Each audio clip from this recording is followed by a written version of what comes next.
Hi all, welcome to Entri Cooperative Banking. ഞാൻ ജിസ്ന.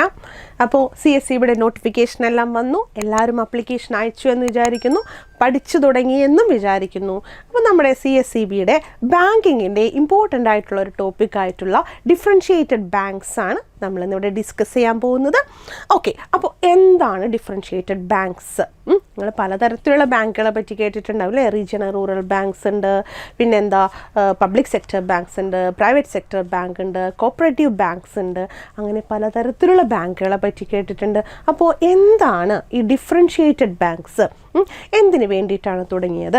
ഏതൊക്കെയാണ് ഈ ഡിഫറൻഷിയേറ്റഡ് ബാങ്ക്സിലുള്ളത് എന്നൊക്കെയാണ് നമ്മുടെ ഇന്നത്തെ ക്ലാസ്സിൽ നമ്മൾ ഡിസ്കസ് ചെയ്യാൻ പോകുന്നത്. Differentiated banks are banking institutions that are licensed by Reserve bank of India to provide specific banking services and products. അപ്പോൾ സാധാരണ ബാങ്കുകളെക്കാളുപരി എന്താണ് ഈ ഡിഫറൻഷിയേറ്റഡ് ബാങ്കുകളുടെ പ്രത്യേകത? റിസർവ് ബാങ്ക് ഓഫ് ഇന്ത്യ ഇത് ഇൻട്രൊഡ്യൂസ് ചെയ്തിരിക്കുന്നത് സ്പെസിഫിക് ബാങ്കിങ് സർവീസുകളാണ്. അതായത് സാധാരണ ബാങ്കുകൾ പ്രൊവൈഡ് ചെയ്യുന്ന സർവീസുകളെക്കാളുപരി എന്തെങ്കിലും സെപ്പറേഷൻ ഉള്ളത് കൊണ്ടാണല്ലോ അതിനെ ഡിഫറൻഷിയേറ്റഡ് ബാങ്ക്സ് എന്ന് പറയാനായിട്ട് കാരണം. അപ്പം അവർ കൊടുക്കുന്നതിനേക്കാൾ കുറച്ചും കൂടെ ഡിഫറെൻ്റ് ആയിട്ടായിരിക്കും ഇവർ കൊടുക്കുന്ന സർവീസുകൾ. അപ്പോൾ one of the major objective to create differentiated banks is to promote financial inclusion. Financial ഇൻക്ലൂഷനെ പ്രൊമോട്ട് ചെയ്യാനായിട്ടാണ് മെയിനായിട്ട് ഡിഫറൻഷിയേറ്റഡ് ബാങ്ക്സ് ഇൻട്രൊഡ്യൂസ് ചെയ്തത്. അപ്പോൾ എന്താണ് ഫിനാൻഷ്യൽ ഇൻക്ലൂഷൻ? ജസ്റ്റ് ഒന്ന് പറയാം. ഫിനാൻഷ്യൽ ഇൻക്ലൂഷൻ എന്ന് പറയുന്നത് റിസർവ് ബാങ്ക് ഓഫ് ഇന്ത്യയും ഗവൺമെൻറ് ഓഫ് ഇന്ത്യ ആയിക്കോട്ടെ, അങ്ങനെ ഇവരുടെ എല്ലാം മ്യൂച്വൽ ആയിട്ടുള്ള ഒരു ഇനീഷ്യേറ്റീവാണ്. എന്തിനു വേണ്ടിയിട്ട്? നമ്മുടെ രാജ്യത്തിലുള്ള എല്ലാ ജനങ്ങൾക്കും യാതൊരുവിധ ഡിസ്ക്രിമിനേഷനും ഇല്ലാതെ, ദാറ്റ് ഈസ് ഏജിൻ്റെയോ അല്ലെങ്കിൽ ഇൻകത്തിൻ്റെയോ അവർ താമസിക്കുന്ന സ്ഥലത്തിൻ്റെയോ സെക്സിൻ്റെയോ യാതൊരുവിധ ഡിസ്ക്രിമിനേഷനും ഇല്ലാതെ എല്ലാവർക്കും ബാങ്കിങ് ഫെസിലിറ്റീസ് അവൈലബിൾ ആവാൻ വേണ്ടിയിട്ട് നമ്മുടെ NABARD, reserve bank of India, government of India, അങ്ങനെ പല പല ബാങ്കുകളും ഇനീഷ്യേറ്റീവ് എടുത്തിട്ട് പല കാര്യങ്ങളും ഇൻട്രൊഡ്യൂസ് ചെയ്തിട്ടുണ്ട്. അതിൽ ഒരു കാര്യമാണ് ഈ ഡിഫറൻഷിയേറ്റഡ് ബാങ്ക്. നമ്മൾ നേരത്തെ പറഞ്ഞിട്ടുണ്ടായിരുന്നു, ഇവിടെ എന്താ പറയുക, പല പല സംഭവങ്ങൾ ഇൻട്രൊഡ്യൂസ് ചെയ്തിട്ടുണ്ട്. ഫിനാൻഷ്യൽ ഇൻക്ലൂഷൻ്റെ ഭാഗമായിട്ട് BS BDA തുടങ്ങിയിട്ടുണ്ട്. അങ്ങനെ ഇൻട്രൊഡ്യൂസ് ചെയ്തിട്ടുള്ള കാര്യങ്ങളെല്ലാം എന്താണ്? ഫിനാൻഷ്യൽ ഇൻക്ലൂഷനാണ്. അപ്പോൾ ഫിനാൻഷ്യൽ ഇൻക്ലൂഷൻ്റെ ഭാഗമായിട്ട് തന്നെയാണ് ഡിഫറൻഷിയേറ്റഡ് ബാങ്ക്സും ഇൻട്രൊഡ്യൂസ് ചെയ്തത്. In 2014, Nachiket More Committee mooted the idea of these differentiated bank as a means to further financial inclusion. Okay, അപ്പോൾ നച്ചിക്കേത് മോറാണ് ഈ ഡിഫറൻഷിയേറ്റഡ് ബാങ്ക്സിൻ്റെ ഒരു ഐഡിയ ഇൻട്രൊഡ്യൂസ് ചെയ്തത്. പേര് നോട്ട് ചെയ്ത് വെക്കുക, നച്ചിക്കേത് മോർ കമ്മിറ്റി. നച്ചിക്കേത് മോർ കമ്മിറ്റി. അപ്പോൾ നച്ചിക്കേത് മോർ കമ്മിറ്റീനെ അറിയപ്പെടുന്ന മറ്റൊരു പേരാണ് കമ്മിറ്റി ഓൺ കോംപ്രിഹെൻസീവ്. വലിയൊരു പേരാണ് കേട്ടോ. Committee on comprehensive financial services. Committee on comprehensive financial services for small business and low income households. ഇത്രയും വലിയ പേരാണ്. അപ്പോൾ മിസ് നേരത്തെ പറഞ്ഞിട്ടുണ്ടായിരുന്നു കമ്മിറ്റികളുടെ വേറെ പേരുകൾ പഠിച്ചു വയ്ക്കുക. ഓക്കെ, അപ്പോൾ നച്ചിക്കേത് മോർ കമ്മിറ്റിയാണ് ഡിഫറൻഷിയേറ്റഡ് ബാങ്ക്സിനെ റെക്കമെൻഡ് ചെയ്തത്. അപ്പോൾ നച്ചിക്കേത് മോർ കമ്മിറ്റിയുടെ വേറെ പേരാണ് committee on comprehensive financial services for small business and low income households setup. Reserve bank of ഇന്ത്യയാണ് ഇതിനെ സെറ്റപ്പ് ചെയ്തത്. ദാറ്റ് ഈസ് നച്ചിക്കേത് മോർ കമ്മിറ്റീനെ ഇതിന് വേണ്ടിയിട്ട് അപ്പോയിൻറ്റ് ചെയ്തത് റിസർവ് ബാങ്ക് ഓഫ് ഇന്ത്യയാണ്. Okay, based on the recommendations, the differentiated banking approach was introduced by Reserve Bank of India in 2014. 2014 നച്ചിക്കേത് Mor കമ്മിറ്റിയുടെ recommendation പ്രകാരം ഡിഫറൻഷിയേറ്റഡ് ബാങ്ക്സ് എന്നുള്ളൊരു concept reserve bank of India introduce ചെയ്തത് 2014. Okay, അപ്പോൾ എന്തൊക്കെയാണ് ഈ differentiated ബാങ്ക്സിൽ, ഏതൊക്കെ ബാങ്കുകളാണ് differentiated ബാങ്ക്സിൽ വരുന്നത് എന്നാണ് നമുക്ക് നോക്കാനുള്ളത്. അതിൽ നിങ്ങളെല്ലാം കേട്ടിട്ടുണ്ടായിരിക്കും. Small finance banks, that is small finance banks, local area banks, payment banks, wholesale banks and regional rural banks. ഇതെല്ലാമാണ് നമ്മുടെ ഡിഫറൻഷിയേറ്റഡ് ബാങ്ക്സിൽ വരുന്ന ബാങ്കുകൾ. അപ്പോൾ നമുക്ക് ഓരോന്നോരോന്നായിട്ട് എന്താണെന്ന് നോക്കാം. ആദ്യം പറയാനുള്ളതാണ് സ്മോൾ ഫിനാൻസ് ബാങ്ക്. എന്താണ് ആ പേരിൽ നിന്ന് തന്നെ നിങ്ങൾക്ക് മനസ്സിലാവും സ്മോൾ ഫിനാൻസ് ബാങ്ക്, ചെറിയ ഫിനാൻസ് അല്ലേ. Okay, so the small finance bank will undertake basic banking activity of accepting of deposits and lending to നമ്മൾ സാധാരണ ബാങ്കുകളുടെ പോലെ തന്നെ ബേസിക് ബാങ്കിങ് ആക്ടിവിറ്റി നമ്മൾ എന്താ പറഞ്ഞത്, ഡെപ്പോസിറ്റുകൾ സ്വീകരിക്കുകയും മണി ലെൻഡ് ചെയ്ത്, that means accepting deposits and lending money. Okay, so of acceptance of deposits and lending to unserved and underserved, അവിടെ ആ ഒരു വേർഡ് ഓർത്ത് വയ്ക്കുക. ബാങ്കിങ് ഫെസിലിറ്റീസ് കിട്ടാത്ത ആൾക്കാർക്കും അവരെയാണ് കൂടുതൽ സ്മോൾ ഫിനാൻസ് ബാങ്കുകൾ കോൺസെൻട്രേറ്റ് ചെയ്തിരുന്നത്. ടു ഫർദർ ഫിനാൻഷ്യൽ ഇൻക്ലൂഷൻ, അത് നമ്മൾ നേരത്തെ ഡിസ്കസ് ചെയ്തതാണ് അല്ലേ. ഡിഫറൻഷിയേറ്റഡ് ബാങ്ക്സ് എന്തിനു വേണ്ടിയിട്ടാണ് വന്നത്, ഫിനാൻഷ്യൽ ഇൻക്ലൂഷന് വേണ്ടിയിട്ടാണ്. സോ അപ്പോൾ ഒരിക്കലും ഫിനാൻഷ്യൽ ഫെസിലിറ്റീസ് അല്ലെങ്കിൽ ബാങ്കിങ് ഫെസിലിറ്റീസ് അവൈലബിൾ ആവാത്ത ആൾക്കാർക്കും എവിടെയാണ് അവിടെ ചെന്ന് സർവീസ് പ്രൊവൈഡ് ചെയ്യുക എന്നുള്ളതാണ് സ്മോൾ ഫിനാൻസ് ബാങ്കുകളുടെ മെയിൻ ആയിട്ടുള്ള ലക്ഷ്യം. Then it will provide banking facilities to the unbanked sections and thereby boosting saving habits. Banking facilities available അല്ലാത്ത ആൾക്കാർക്ക് ബാങ്കിങ് ഫെസിലിറ്റീസ് പ്രൊവൈഡ് ചെയ്തുകൊണ്ട് അവരുടെ ഇടയിൽ ഒരു സേവിങ് ഹാബിറ്റ്സ് ഡെവലപ്പ് ചെയ്യുക എന്നുള്ളതാണ് സ്മോൾ ഫിനാൻസ് ബാങ്കുകളുടെ മെയിൻ ആയിട്ടുള്ള ലക്ഷ്യം. It will mainly target small business unit. ഇവർ ടാർഗറ്റ് ചെയ്യുന്നത്, നമ്മൾ സാധാരണ ഒരു ബാങ്ക് എന്ന് വെച്ച് കഴിഞ്ഞാൽ അവരുടെ മെയിൻ ടാർഗറ്റ് വലിയ വലിയ business group, multinational companies, business കോർപ്പറേറ്റ്സുകളൊക്കെ ആയിരിക്കും. പക്ഷേ സ്മോൾ ഫിനാൻസ് ബാങ്കുകളാണെന്നുണ്ടെങ്കിൽ ഇവർ സ്മോൾ ബിസിനസ് യൂണിറ്റ്സ്, അതേപോലെ തന്നെ മാർജിനൽ ഫാർമേഴ്സ്, ചെറുകിട farmers, then unorganised sector entities through high technology low cost operations, ഇവർക്കെല്ലാം എന്താണ് ചെറിയ രീതിയിലുള്ള ഫിനാൻഷ്യൽ അസിസ്റ്റൻസ് പ്രൊവൈഡ് ചെയ്യുക എന്നുള്ളതാണ് സ്മോൾ ഫിനാൻസ് ബാങ്കുകളുടെ ലക്ഷ്യം. Okay, small finance banks are registered under companies act. ഓർത്ത് വയ്ക്കുക, കമ്പനീസ് ആക്ട് പ്രകാരമാണ് രജിസ്റ്റർ ചെയ്തിരിക്കുന്നത്. But licensed under BR act. BR act പ്രകാരമാണ് ലൈസൻസ് കിട്ടിയിരിക്കുന്നത്. അപ്പോൾ എന്താണ്, രജിസ്റ്റർ ചെയ്തിരിക്കുന്നത് കമ്പനീസ് ആക്ട് പ്രകാരമാണ്, ദെൻ ലൈസൻസ് കൊടുത്തിരിക്കുന്നത് BR ആക്ട് പ്രകാരമാണ്. RBI appoint advisory committee headed by Usha Thorat. പേര് ഓർത്ത് വെക്കണം. അപ്പോൾ ഒരു കമ്മിറ്റിയുടെ പേര് തന്നിട്ട് ഈ കമ്മിറ്റി എന്തുമായിട്ട് റിലേറ്റ് ചെയ്തിട്ടുള്ളതാണെന്ന് ചോദിച്ചു കഴിഞ്ഞാൽ ഉഷ തോരാട്ട് കമ്മിറ്റി എന്താണ്, ഉഷ തോരാട്ട് കമ്മിറ്റി വേറെ സംഭവങ്ങളുമായിട്ട് റിലേറ്റ് ചെയ്തിട്ടുണ്ട് എങ്കിൽ കൂടി Usha Thorat committee small finance ബാങ്കുകളുമായിട്ട് റിലേറ്റ് ചെയ്തിട്ടുണ്ട്. എങ്ങനെ റിലേറ്റ് ചെയ്തിട്ടുണ്ട്, evaluating the applications for small finance banks.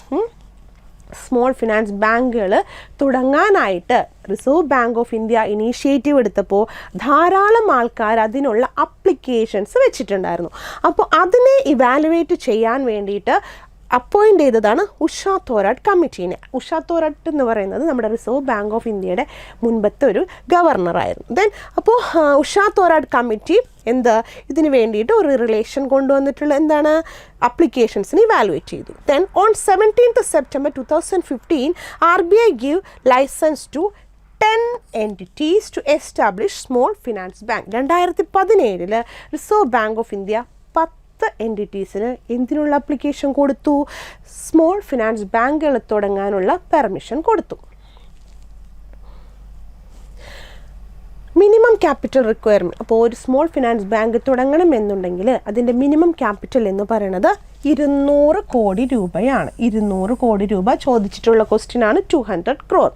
അത് അടുത്ത ഇതിൽ 300 കോടി, ദാറ്റ് ഈസ് 300 crore ആക്കണം എന്നുള്ള റെക്കമെൻഡേഷൻ പോയിട്ടുണ്ട്.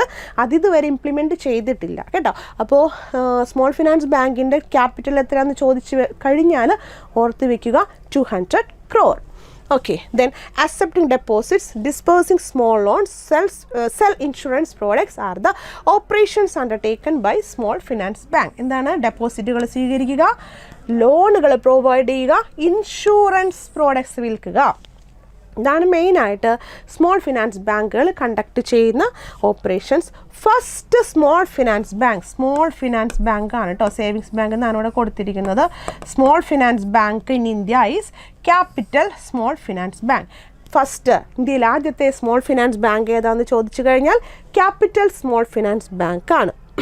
Then individuals or professionals with 10 years experience in banking and finance and non-banking finance companies, microfinance institutions and local area banks can also apply to become a small finance bank. ഇവിടെ എന്താ പറഞ്ഞേക്കണേന്ന് വെച്ച് കഴിഞ്ഞാൽ നമുക്ക് ഒരു 10 വർഷത്തിലധികം experience ഉള്ള ഇൻഡിവിജ്വൽസിന് എന്തിനുള്ള experience, ബാങ്കിങ്ങിലും ഫിനാൻസിലും experience ഉള്ള ഇൻഡിവിജ്വൽസിന് 10 വർഷത്തിന് മുകളിൽ, അതേപോലെ തന്നെ non banking finance companies, then micro finance ഇൻസ്റ്റിറ്റ്യൂഷൻസിനും ലോക്കൽ ഏരിയ ബാങ്ക്സിനും എന്തിനുള്ള ആപ്ലിക്കേഷൻ കൊടുക്കാം, സ്മോൾ ഫിനാൻസ് ബാങ്കുകൾ തുടങ്ങാനുള്ള ആപ്ലിക്കേഷൻ കൊടുക്കാം.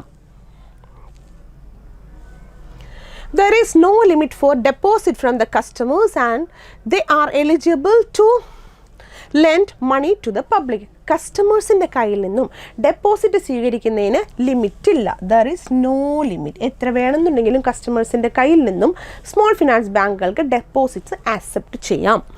Small finance bank have to maintain the cash reserve ratio and statutory liquidity ratio. Small finance ബാങ്കുകൾക്ക് എന്ത് മെയിൻറ്റെയിൻ ചെയ്യണം, CRRും SLRും. CRRും SLRും എല്ലാം നമ്മൾ റിസർവ് ബാങ്ക് ഓഫ് ഇന്ത്യയുടെ ക്ലാസ്സിൽ നമ്മൾ ഡിസ്കസ് ചെയ്തിട്ടുള്ളതാണ്.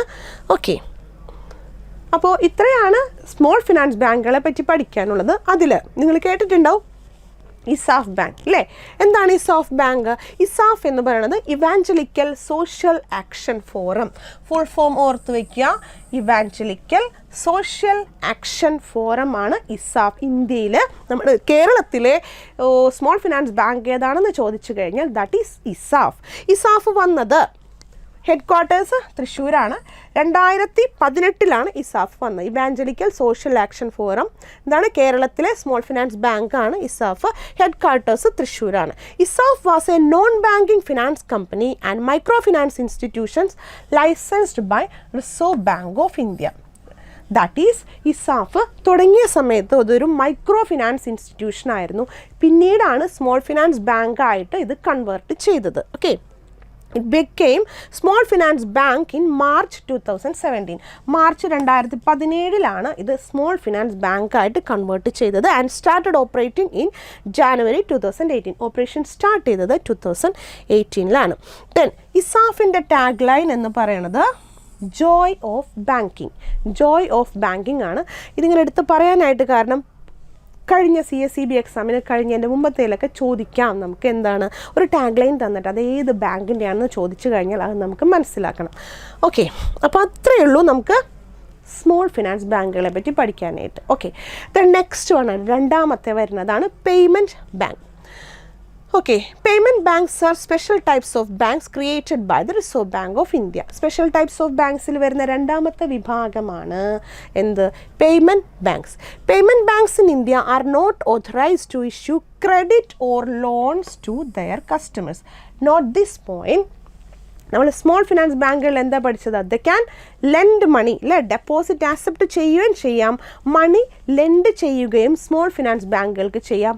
ബട്ട് പേയ്മെൻറ്റ് ബാങ്കുകൾക്ക് എന്ത് ചെയ്യാൻ പറ്റില്ല, അവർ not authorise to issue credit, loan കൊടുക്കാനായിട്ട് പറ്റത്തില്ല. അതാണ് പേയ്മെൻറ്റ് ബാങ്കുകളുടെ മെയിൻ ആയിട്ടുള്ളൊരു വ്യത്യാസം എന്ന് പറയുന്നത്.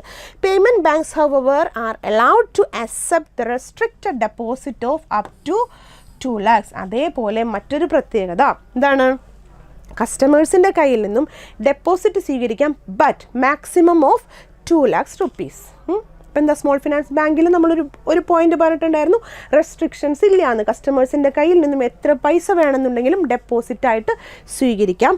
But in the case of payment banks ഒരു കസ്റ്റമറിൻ്റെ കയ്യിൽ നിന്നും മാക്സിമം ആക്സെപ്റ്റ് ചെയ്യാവുന്ന തുക എന്ന് പറയുന്നത് ഓൺലി 2 lakhs. മാക്സിമം 2 ലക്ഷം രൂപ വരെ മാത്രമേ ഒരു കസ്റ്റമറുടെ കയ്യിൽ നിന്നും ഡെപ്പോസിറ്റായിട്ട് ആക്സെപ്റ്റ് ചെയ്യാനായിട്ട് പറ്റത്തുള്ളൂ. നമുക്കറിയാം ബാങ്കുകൾ എവിടെ നിന്ന് എടുത്തിട്ടാണ് ലോൺ കൊടുക്കുക, കസ്റ്റമേഴ്സ് ഡെപ്പോസിറ്റ് ചെയ്ത് കഴിഞ്ഞാൽ ആ ഡെപ്പോസിറ്റിൽ നിന്ന് എടുത്തിട്ടാണ് മറ്റുള്ളവർക്ക് ലോണുകൾ ബാങ്കുകൾ കൊടുക്കുന്നത് അല്ലേ. ഇവിടെ ഡെപ്പോസിറ്റ് സ്വീകരിക്കുന്നതിന് ഒരു ലിമിറ്റേഷൻ ഉണ്ട് അല്ലേ. സോ ഇതുകൊണ്ടാണ് ഇവിടെ റെസ്ട്രിക്റ്റ് ചെയ്തിരിക്കുന്നത്. ബാങ്കുകൾ ഡെപ്പോസിറ്റ് സ്വീകരിച്ചാൽ മാത്രമേ ഇത് ലെൻഡ് ചെയ്യാൻ പറ്റുള്ളൂ. അതുകൊണ്ടാണ് ഇവിടെ ലിമിറ്റേഷൻ പറയുന്നത്. പേയ്മെൻറ്റ് ബാങ്കുകൾക്ക് എന്ത് ചെയ്യാൻ പറ്റില്ല, ലോണ് പ്രൊവൈഡ് ചെയ്യാനായിട്ട് പറ്റത്തില്ല. Then the minimum capital requirement is ₹100 crore. Small finance bank payment bank minimum capital മാറിപ്പോവരുത്. Small finance ബാങ്കിൻ്റെ ആണെങ്കിൽ 200 crore ആയിരുന്നു. Payment ബാങ്കുകളുടെ 100 crore ആണ്. 100 crore. Okay.